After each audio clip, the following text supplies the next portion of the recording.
Assalamualaikum warahmatullahi wabarakatuh. Nama saya Nur Rahma Fitri Astuti, absen 25, kelas 12 IPS 3. Saya akan menjelaskan tentang faktor pemicu perubahan sosial. Faktor internal. 1. Bertambah dan berkurangnya penduduk. Contohnya, ketika penduduk Pulau Jawa bertambah begitu cepat, maka terjadi perubahan dalam struktur masyarakat, terutama lembaga kemasyarakatan dalam wujud aturan norma. 2. Adanya penemuan-penemuan baru. Penemuan baru sangat mempengaruhi perubahan di masyarakat. Contohnya, penemuan ponsel pintar membuat masyarakat memiliki pola baru dalam komunikasi di antara individu dan kelompok. 3. Konflik sosial. Konflik di antara kelompok dalam suatu masyarakat juga bisa jadi penyebab perubahan sosial. Contohnya, pertentangan antara generasi tua dan generasi muda. 4. Terjadi pemberontakan atau revolusi di suatu negara. Adanya gerakan revolusi maupun pemberontakan besar juga bisa memicu perubahan besar dalam kehidupan masyarakat di suatu negara. Faktor eksternal. 1. Perubahan lingkungan alam fisik. Perubahan lingkungan bisa terjadi akibat bencana banjir, gempa bumi, tsunami, dan sebagainya.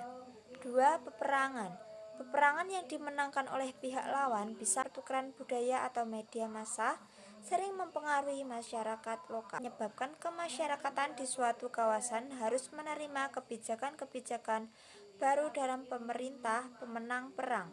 3. Pengaruh kebudayaan masyarakat lain. Bentuk-bentuk perubahan sosial. 1. Perubahan evolusi. Perubahan seperti itu tidak terlalu drastis atau luar biasa.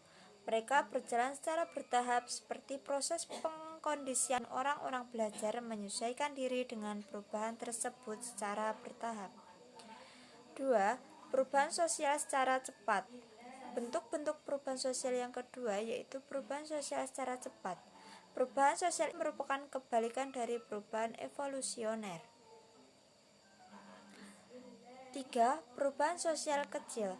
Perubahan sosial kecil merupakan perubahan yang terjadi pada unsur-unsur struktur sosial yang tidak membawa pengaruh langsung atau berarti bagi masyarakat karena tidak berpengaruh terhadap berbagai aspek kehidupan dan lembaga kemasyarakatan. 4. Perubahan sosial besar. Perubahan sosial besar merupakan perubahan yang dapat membawa pengaruh besar dalam berbagai aspek kehidupan serta menimbulkan perubahan pada lembaga kemasyarakatan seperti yang terjadi pada masyarakat yang mengalami proses modernisasi sampai industrialisasi. 5. Perubahan sosial yang direncanakan. Perubahan sosial yang direncanakan adalah perubahan yang diperkirakan atau direncanakan terlebih dahulu oleh pihak-pihak yang akan mengadakan perubahan di dalam masyarakat. Jenis-jenis teori perubahan sosial. 1. Teori evolusi. Teori ini beranggapan bahwa perubahan sosial terjadi akibat perubahan cara pengorganisasian masyarakat, sistem kerja, dan perkembangan sosial. 2. Teori konflik.